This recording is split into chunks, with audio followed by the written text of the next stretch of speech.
Hoje vamos falar sobre 2 Samuel, capítulo 5, capítulo 6 e capítulo 7. Agora, finalmente, a gente vai começar a ver o reinado de Davi. Porque em 1 Samuel, a gente viu Davi sendo ungido rei. E posterior a isso, nós vimos que Saul permaneceu atrás de Davi, tentando matar Davi, sendo que ele ainda era o rei nomeado. E Davi teve diversas oportunidades de vencer Saul, matar Saul, por 2 vezes. A gente viu em 1 Samuel que Davi teve oportunidades de eliminar o seu adversário, vamos dizer assim. Mas ele não foi por esse caminho, porque ele entendia que quem era o rei naquele momento era Saul, apesar dele ser ungido rei já por Samuel. E nós vimos, no final de 1 Samuel ainda, que Saul foi morto e Jonatas, e os soldados, enfim. E nós vimos aqui no início de 2 Samuel que Davi foi aceito para ser rei somente sobre Judá, mas não sobre Israel. O rei que ficou no lugar de Saul também morreu, juntamente com seu general. E assim, de forma bem resumida, obviamente, a gente chega no capítulo 5 de 2 Samuel. Então, no 2 Samuel capítulo 5, a gente vai ver Davi finalmente assumindo o reinado sobre toda a Jerusalém, sobre todo o Israel. E a gente vai ver que todas as tribos elas foram até Hebron e ungiram Davi sobre todo o Israel. Diz o texto do capítulo 5 que ele, por 40 anos, ele foi rei. E aos 30 é quando ele realmente assumiu. O texto vai mostrar a divisão que em Hebron ele reinou sobre Judá durante 7 anos, e agora em Jerusalém ele vai reinar sobre todo Israel durante 33 anos, o que vai completar esses 40 anos de reinado de Davi. Sendo que se a gente for observar, esses 4 capítulos anteriores vão contemplar esses 7 anos. A gente lê o texto bíblico e às vezes não se atenta que os anos se passam, mas de fato 7 anos se passaram, todos aqueles acontecimentos que a gente viu lá. Depois o texto continua dizendo que Davi ele atacou os jebuseus em Jerusalém, mas eles desafiaram Davi. Diz então que Davi ele vai conquistar a fortaleza de Sião e vai construir a cidade de Davi, que vai prosperar, porque o Senhor estava com ele. O rei de Tiro, o Irão, ele envia mensageiros, carpinteiros e pedreiros para ajudar Davi a construir um palácio com a madeira de cedro. Davi reconheceu nesse ato a confirmação de Deus sobre o seu reinado sobre Israel. Do versículo 3 ao versículo 16, o texto vai nos mostrar alguns filhos de Davi que nasceram em Jerusalém. Nós vimos uma outra listagem dos filhos dele, agora esses filhos, eles são os que vão nascer nesses 33 anos, o tempo que ele está em Jerusalém. E um desses nomes, que são bastante importantes, um deles é o Salomão. Salomão ele nasce em Jerusalém. A gente não falou de Salomão até agora, e já dando uma prévia, quem vai ficar no trono no lugar de Davi vai ser o rei Salomão. Mas a gente vai ver essa história bem mais para frente. A gente ainda está em 2 Samuel, onde a gente vai contar o reinado de Davi. Davi então ele vai consultar o Senhor quando os filisteus começaram a ameaçá-lo. E Deus disse para que ele atacasse, o que resultou em uma vitória, num lugar chamado Baal-Perazim. Quando os filisteus se reagruparam, Davi novamente consultou o Senhor, que instruiu Davi a atacá-los por trás das amoreiras. Davi ele seguiu as instruções e derrotou os filisteus de Geba a Gezer. O interessante desse capítulo é que, como eu já falei, aqui é esse início de reinado de Davi. Finalmente a gente vê o início, essa expansão, esse momento mais triunfalista do seu reinado, o momento que ele começa a conquistar. A grande primeira vitória que ele teve foi ser primeiramente rei sobre Judá, e agora a segunda vitória vai ser como rei sobre Israel. E os filisteus, inimigos muito recorrentes, ele agora vai ter, pelo menos nesse capítulo aqui, 2 grandes vitórias sobre eles, segundo a instrução de Deus. A gente vê que Davi, até esse momento aqui, era um homem instruído por Deus. Todas as suas vitórias eram baseadas naquilo que Deus o instruía. Ele sempre consultava o Senhor o que ele deveria fazer em seguida. Coisa que a gente não viu em Saul. Então, uma lição que a gente precisa aprender com Davi nesse capítulo 5 é que as nossas decisões precisam ser pautadas nos conselhos do Senhor. Precisamos sempre, antes de tomar decisões, pedir conselho ao Senhor. A gente sabe que pedir conselho ao Senhor às vezes é um pouco complicado, porque a gente espera, primeiro, que seja a resposta que a gente espera. Só que a gente, quando pede conselho ao Senhor, precisamos entender que o que Deus disser para que nós devemos fazer, nós deveremos assim executar, mesmo que isso de alguma forma vá contra a nossa própria vontade. Então, a primeira coisa que a gente precisa entender é isso. Se você pediu conselho ao Senhor sobre alguma situação, você precisa seguir fielmente aquilo que o Senhor te ordenou. Senão não tem sentido nenhum você pedir conselho para Deus, já que o seu desejo inicial é simplesmente fazer sua própria vontade. Esse é o primeiro conselho, olhando para a vida de Davi, que eu quero deixar, para que a gente pense, as nossas decisões. Segundo, que antes de toda tomar decisão, das mais simples às mais complexas, peça sempre orientação ao Senhor, porque a gente vê de forma limitada, a gente vê até certo ponto as coisas, mas Deus ele vê a eternidade, Deus vê o nosso futuro, Deus sabe exatamente aquilo que vai acontecendo mais para frente. Eu já falei sobre isso, que não tem como a gente comparar as nossas decisões, Davi aqui com um pouco mais de 30 anos, como a gente poderia, um homem como esse, se achar mais sábio do que um ser que criou todas as coisas com a sua própria sabedoria. Hoje a gente entende o quanto a ciência é complexa, o quanto o mundo é complexo, e um Deus muito sábio e inteligente que construiu todas essas coisas com apenas o seu poder. Então, quando a gente se depara com algumas situações, a gente precisa pedir conselho para ele, porque ele sabe realmente o melhor daqui para frente. Dito isso, vamos para o capítulo 6, onde a gente vai ver uma cena até um pouco conhecida. O texto vai dizer que Davi ele reuniu 30 mil escolhidos de Israel e partiu para Baalá de Judá, para trazer a arca do Senhor, diante da qual se invoca o nome do Senhor dos Exércitos. Então a gente já viu algumas vezes nessa arca transitando e a importância dela. Ela simbolizava, a presença do próprio Deus. A arca ela foi levada em uma carroça nova por Uzá e Aiô, filhos de Aminadab, enquanto Davi e Israel se alegravam com seus instrumentos musicais. Vou acabar esse comentário, essa narrativa, e vou comentar sobre isso. Uzá estendeu a mão para segurar a arca de Deus quando os bois tropeçaram na eira de Nacon, que causou a ira do Senhor, e Uzá morreu ali. Davi ficou irado e teve medo de levar a arca para a cidade de Davi. Então a deixou na casa de Obed-edom, onde o Senhor o abençoou e a sua casa por 3 meses. O lugar ficou chamado de Pérez Uzá, significando a destruição de Uzá. O que eu quero comentar sobre esse trecho aqui é o seguinte. A gente já viu lá atrás, no início desse ano, início da nossa leitura, que Deus, quando ele estabelece o seu povo, ele define as suas leis. Eles não eram uma nação, eles eram apenas um grupo de escravos.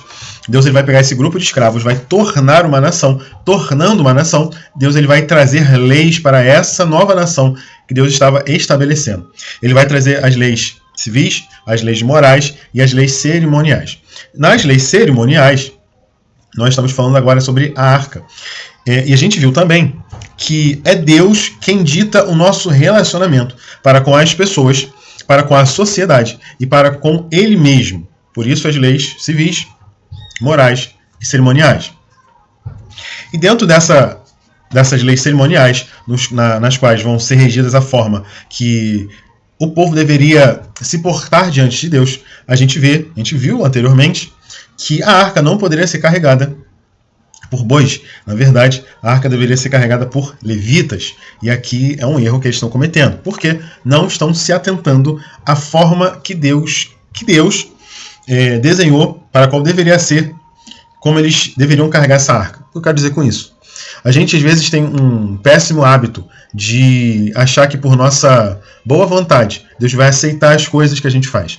Na verdade, a gente precisa debruçar realmente sobre as Escrituras, ler as Escrituras, estudar as Escrituras, para que a gente, o tempo todo de nossa vida, a gente viva fielmente conforme o Senhor nos instrui, porque a base é Ele, o fundamento é Ele.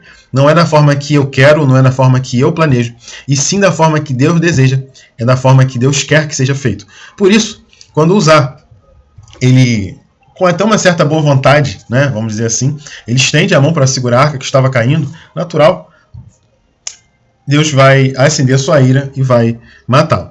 Por quê? Como eu disse, eles estavam fazendo da forma incorreta. Se eles estivessem carregando esta arca no ombro de um levita, isso não estaria acontecendo. Então, as nossas desobediências, elas são punidas sim por situações ruins. Só que às vezes a gente acha que não. A gente acha que pela nossa boa vontade, mas eu estava inocente naquela situação. Não. Diante do Senhor não existe inocente. Não existe crime que a gente possa cometer diante de Deus e Ele vai passar a mão na nossa cabeça. Óbvio, nós já falamos muitas vezes sobre o arrependimento. Né? Só que, infelizmente, tem situações que a gente não tem tempo de se arrepender. Então, o ideal é realmente a gente ficar na linha com o Senhor. E, voltando aqui ao nosso texto, quando isso vai acontecer, Davi, obviamente, ficou muito preocupado, né? Ficou com medo, e deixou ali na casa de Obed-Edom. E lá, Deus abençoou aquela casa, porque a presença de Deus estava naquele local. Segundo o texto, diz que o rei Davi recebeu a notícia que a casa de Obed-Edom estava sendo abençoada por Deus por causa da arca do Senhor. A arca estava lá de forma legítima, né? Eles não estavam fazendo nada de errado, então isso estava agradando ao Senhor. Davi alegremente trouxe a arca para a cidade de Davi.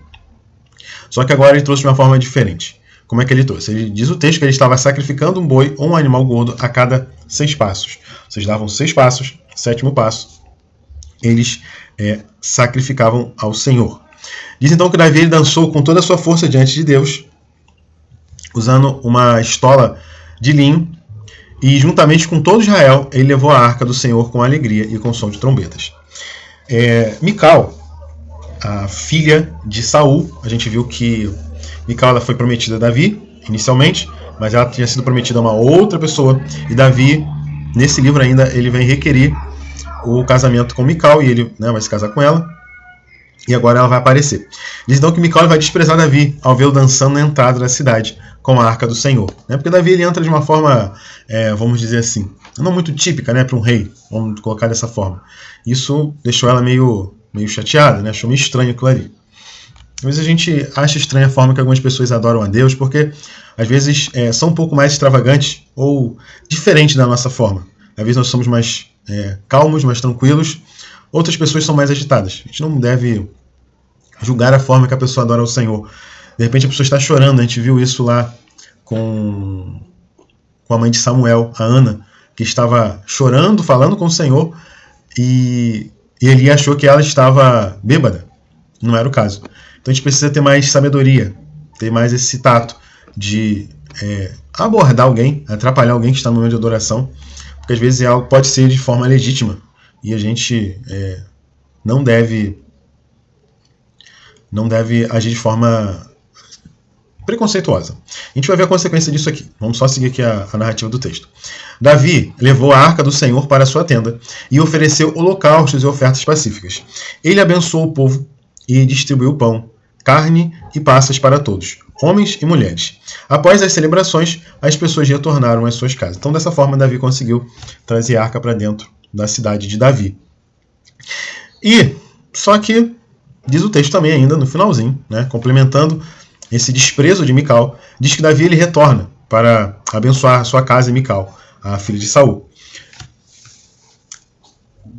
E diz que ela o confrontou por sua conduta humilde diante das servas. Humilde não no sentido de humildade, né, positiva, vamos dizer assim, mas ele estava agindo de uma forma muito estranha diante das servas. Dançando, ele estava alegre, estava dançando, né? Davi explicou que agiu dessa forma diante do Senhor, que o escolheu como príncipe sobre o povo de Israel, e se humilharia ainda mais, e seria honrado por Deus. Mical não teve filhos até a sua morte. Davi, esse aqui era o momento, o clímax dele, né? Uma longa espera, muito tempo. Desde moço ele aguardava ser um rei, né? Fugindo de Saul por muito tempo. E aqui, imagine ele com essa cidade, né, com vitórias contra os filisteus, vivendo o auge, né, de tudo que ele tanto aguardava. E Mical simplesmente não estava sonhando como ele estava sonhando, não estava vendo esse momento dele. Ela estava mais preocupada em achar que ele estava dançando como qualquer pessoa, mas na verdade ele estava no seu clímax, né, no momento mais alto da sua trajetória. ele estava finalmente vivendo tudo aquilo que ele esperava, né? Imagina, depois de tanto tempo de espera, ele ter ali a sua cidade ali, né, tudo bonitinho, a arca do Senhor, né, a aceitação de todo Israel, a vitória sobre os filisteus, a ajuda de outros povos, assim, ele estava realmente vivenciando um momento muito especial da vida dele. Infelizmente, algumas pessoas, às vezes, que estão à nossa volta, elas não conseguem enxergar essas situações de forma positiva. Infelizmente, às vezes, pessoas que nos cercam deveriam ser aquelas que se alegram, mas não são pessoas que se alegram. Às vezes temos pessoas à nossa volta que a gente queria, uma das esposas dele, então obviamente que ele esperava que ela estivesse radiante, ele foi para abençoar a casa, né? Ele batalhou bastante por essa mulher aqui e agora ela despreza Davi.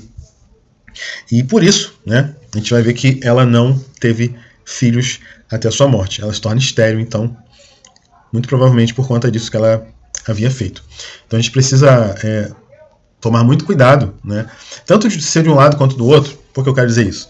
A gente não deve ser aquela pessoa como Mical, que por um lado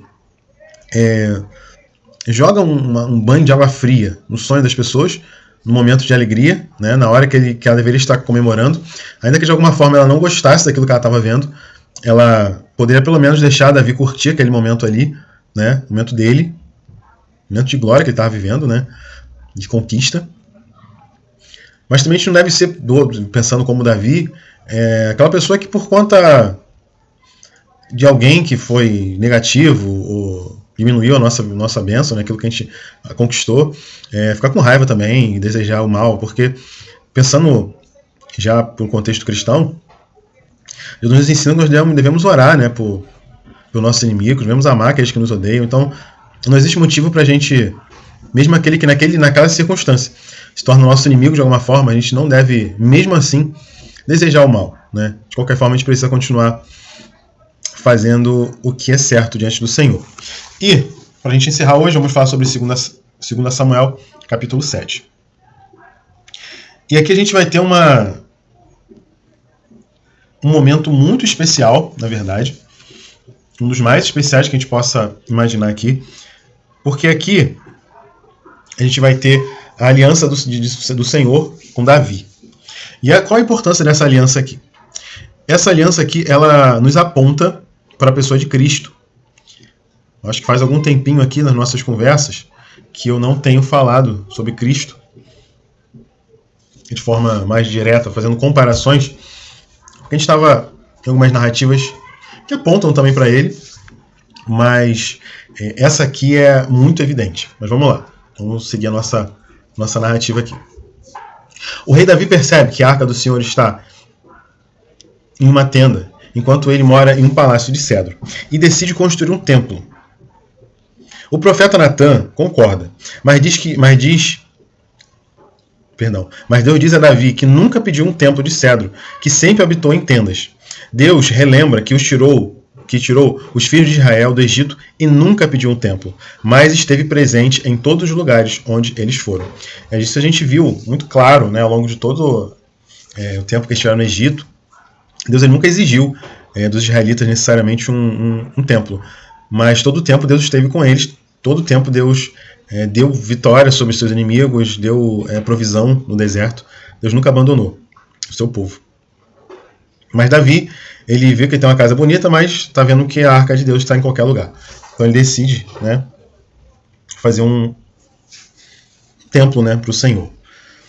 Deus fala com Davi, por meio do profeta Natã, prometendo que ele será um príncipe sobre o povo de Israel e que terá descanso de seus inimigos. Deus também promete que fará uma casa para Davi e estabelecerá o seu reino para sempre, com um descendente que construirá um templo em seu nome. Deus adverte que se o descendente transgredir, ele será castigado, mas sua misericórdia nunca se afastará. A casa e o reino de Davi serão firmados para sempre diante de Deus, e o seu trono será estabelecido para sempre. Natã transmitiu todas essas palavras e visões exatamente como foram apresentadas a ele. Isso aqui é só um resumo, mas eu vou fazer a leitura porque é importante a gente ler esse texto aqui. A partir do versículo 8 diz assim: Agora diga a meu servo Davi, assim diz o Senhor dos Exércitos: Eu tirei vocês das pastagens e do trabalho de andar atrás das ovelhas, para que você fosse príncipe sobre o meu povo, sobre Israel. Estive com você por onde quer que você andou, e eliminei todos os seus inimigos diante de você. Engrandecerei o seu nome, como só os grandes têm na terra. Prepararei um lugar para o meu povo, para Israel, e o plantarei para que habite no seu lugar e não seja mais perturbado. E jamais os filhos da perversidade o afligirão, como no passado. Desde o dia que mandei que houvesse juízes sobre o meu povo de Israel. Eu lhe darei descanso de todos os seus inimigos. O Senhor também lhe faz saber que ele, o Senhor, fará uma casa para você. Quando os seus dias se completarem e você descansar com os seus pais, então farei surgir depois de você o seu descendente, que procederá de você, e estabelecerei o seu reino. Ele edificará um templo ao meu nome, e eu estabelecerei para sempre o trono do seu reino. E eu lhe serei por pai, e ele me será por filho. Se vier a transgredir, eu o castigarei com varas de homens e com açoites de filhos de homens. Mas minha misericórdia não se afastará dele, como retirei de Saul, a quem tirei diante de você. Quanto a você, a sua casa e o seu reino serão firmados para sempre diante de mim. O seu trono será estabelecido para sempre. E essa é a profecia, né, o que Deus mandou o profeta Natan falar para Davi. E qual a grande importância desse texto aqui? Nessa leitura a gente viu exatamente que esse trono seria eterno e haveria um descendente que seria eterno. E aqui justamente aponta para Cristo. Esse descendente é o próprio Cristo. Como a gente vai ter essa certeza aqui? Vamos em Mateus capítulo 1, a partir do versículo 6. Diz assim: Jessé gerou o rei Davi, e o rei Davi gerou Salomão, cuja mãe foi aquela que tinha sido mulher de Urias. Salomão gerou Roboão, Roboão gerou Abias, Abias gerou Asa, Asa gerou Josafá, Josafá gerou Jorão, Jorão gerou Uzias, Uzias gerou Jotão, Jotão gerou Acais, Acais gerou Ezequias, Ezequias gerou Manassés, Manassés gerou Amon, Amon gerou Josias, Josias gerou Jeconias e os seus irmãos no tempo do exílio na Babilônia. Depois do exílio na Babilônia, Jeconias gerou Salatiel, e Salatiel gerou Zorobabel, e Zorobabel gerou Abiúde, Abiúde gerou Eliaquim, Eliaquim gerou Azor, Azor gerou Sadoc, Sadoc gerou Aquim, Aquim gerou Eliúde, Eliúde gerou Eleazar, Eleazar gerou Matã, Matã gerou Jacó, e Jacó gerou José, marido de Maria, da qual nasceu Jesus, que se chama o Cristo. Então aqui a gente vê que esse cumprimento da promessa que Deus fez a Davi, ele se faz justamente na pessoa de Cristo, muitas gerações depois, mas Jesus ele é o grande rei, ele é um descendente de Davi. Por isso a gente vai ver em várias passagens do Novo Testamento, algumas pessoas chamam Jesus filho de Davi, remetendo justamente à ideia dessa aliança davídica, que a gente chama, é Deus fazendo essa aliança com Davi. Essa aliança não faz referência necessariamente aos descendentes de Davi, mas é o descendente de Davi, que é o Cristo Jesus, nosso Senhor. E encerrando esse capítulo, do versículo 18 ao 29, nós vamos ver Davi, humildemente, ele se coloca diante do Senhor e expressa sua gratidão e admiração por ele. Ele reconhece a grandeza de Deus e o fato de que não há outro igual. Também reconheceu a singularidade do seu povo, Israel, e a proteção que Deus havia concedido ao longo dos anos. Davi reconheceu a fidelidade e o amor de Deus e declarou que ele é o Deus de Israel. Davi agradece a Deus pela promessa de construir uma casa para ele e pede que a palavra de Deus seja confirmada para sempre. Davi ele reconhece que Deus é o Senhor dos exércitos, o Deus de Israel, e que a sua palavra é verdadeira. Ele ora para que a bênção de Deus permaneça sobre a casa de Davi para sempre, de acordo com a promessa de Deus. Davi ele expressa sua fé e confiança em Deus e na sua promessa. O que a gente pode pegar de lição nesse capítulo 6, capítulo 7, um pouquinho, né?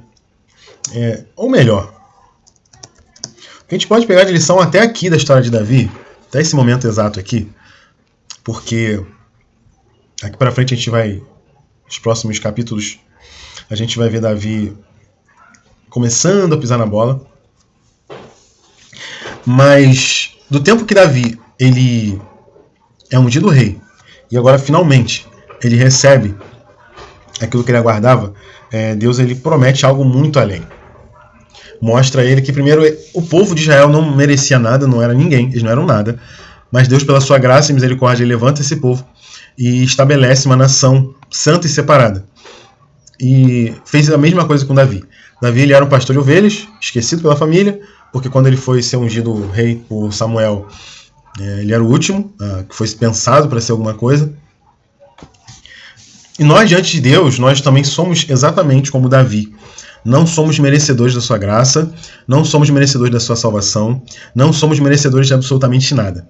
Mas pela graça, o amor e a misericórdia, nós fomos chamados, nós fomos salvos por Deus. E eu vejo nesse ato final aqui desse capítulo, após Deus prometer o descendente não esperado, Davi ele agradece ao Senhor. Eu acho que olhando para a nossa história, olhando para a nossa jornada, a gente precisa ser mais grato a Deus por tudo que Ele tem feito, por todos os seus benefícios, por todas as bênçãos. Porque por merecimento, se fosse por merecimento, não que a gente não tenha capacidade de conquistar algumas coisas, não que a gente não tenha a capacidade intelectual e física de conquistar algumas coisas nessa terra, não é isso que eu quero dizer.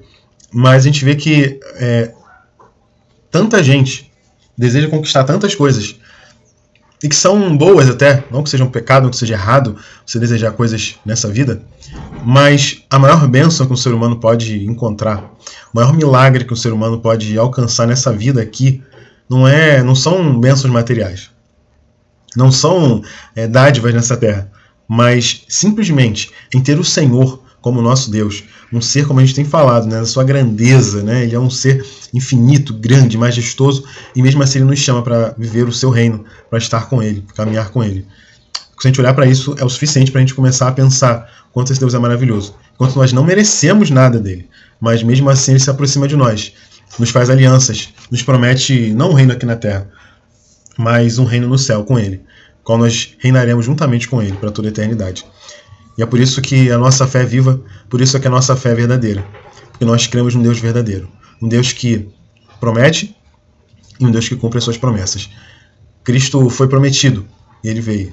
Jesus ele aqui na terra disse que morreria ao terceiro dia, mas voltaria. Ele morreu ao terceiro dia e voltou.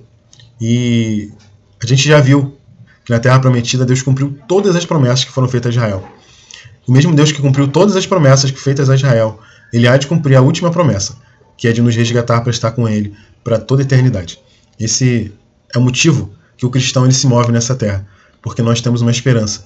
Somos peregrinos nessa terra, aguardando o nosso local de verdade, o qual estaremos com o nosso Criador para toda a eternidade. Aí reside a nossa esperança, a nossa convicção. Por isso não podemos parar, por isso não podemos desistir, porque a eternidade ela vai chegar em algum momento.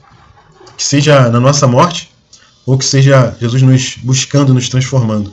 Independente das duas ocasiões, estaremos com Ele para todo sempre. Que Deus te abençoe, que Deus coloque no seu coração um coração grato ao Senhor, por todas as bênçãos, pela salvação que te alcançou. E se por um acaso, você que está ouvindo este áudio, e ainda não reconheceu Cristo como teu Senhor, essa é uma excelente oportunidade. Aproveite esse momento para você entregar os seus dias a Cristo. Eu não costumo fazer oração, mas hoje eu vou fazer uma breve oração para você que não conhece a Cristo. Quem conhece a Cristo, faça essa oração também, mas principalmente aquele que ainda não conhece a Cristo, nunca caminhou com Ele, ou até já caminhou em algum momento, mas que agora está fora dos seus propósitos. Oremos. Pai querido, Pai amado, te louvamos, te agradecemos por esse momento que estivemos aqui em nossa breve reflexão da Tua Palavra, Senhor. Que o Senhor possa visitar esse coração que ouviu a Tua voz através desse áudio. Não fui eu a falar, eu apenas sou uma boca, mas a mensagem é Tua, Senhor. E que o Teu Santo Espírito já abriu esse coração. Que o Senhor venha entrar, que o Senhor venha palestrar com esta vida que ou não te conhecia, e com este áudio e tantos outros momentos ela passou a te reconhecer como Deus, ou aqueles que eventualmente já estiveram na sua presença, mas as aflições desse tempo e as paixões desse mundo afastaram, mas que ouvindo este áudio, elas começaram a repensar a vida. O quanto o Senhor é maravilhoso, bondoso, misericordioso. Assim como o Senhor pegou um povo que não era nada, o Senhor nos chamou para estarmos diante de Ti. E por isso, Pai, eu te peço que o Senhor dê força, dê coragem a esses que estão retornando aos seus caminhos e a esses que estão Te aceitando, Senhor. Porque é preciso ter coragem e força para que a gente possa trilhar os seus caminhos. Seja com eles, Pai. Fortalece seus passos. Firma-os, Pai querido. Conduza-os, Senhor, para outros discípulos que possam acompanhá-los de forma mais próxima e possam ajudá-los a trilhar os seus caminhos, Senhor. Abençoamos estas vidas. E todos aqueles que estão ouvindo, Senhor, mas que eventualmente também não se desviaram necessariamente, mas que eventualmente até pelas aflições estão tristes, chateados, estão preocupados com alguma coisa. Pai, Davi, ele passou por tantas aflições, mas confiou todos os seus projetos nas suas mãos. Até esse momento da nossa leitura, Davi, antes de toda a batalha, ele comunicava ao Senhor, ele te consultava, Pai. E às vezes nós padecemos porque nós não fazemos isso. Eu te peço que esse irmão e essa irmã que eventualmente está chateado, triste, enfraquecido até, que o Senhor venha fortalecê-los, que o Senhor venha afirmar os seus pés e que eles possam trilhar o caminho bom, o caminho correto da Tua presença, Pai. Um caminho de confiança, um caminho de agradecimento, um coração grato a Ti por todas as Suas bênçãos. Muito obrigado, Pai, porque o Senhor é bom, a Sua misericórdia dura para todo sempre. Em nome de Jesus, amém.